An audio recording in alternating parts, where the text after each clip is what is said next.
Hello friends, welcome back to the many video guys and my YouTube channel guys. Today when we are going to talk about guys how can we reset guys mobile network setting in our Infinix phone device.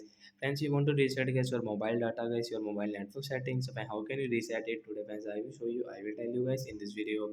So first of all guys, you will have to on guys your phone setting to reset guys your phone mobile data setting. So guys, we will on it. After on phone setting guys, you can see this tab setting in your Infinix phone device. So how can we reset guys?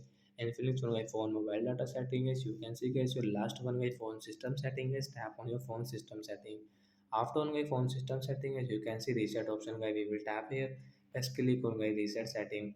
As you can see mobile data setting we will tap here to reset. So once you can see setting has been resetted, so then guys come back and you can use guys your phone mobile data setting in your Infinix phone device after reset it. So that's it again. Thanks for watching the video. I hope you understood how to reset guys Infinix phone guys phone mobile data settings. So bye guys.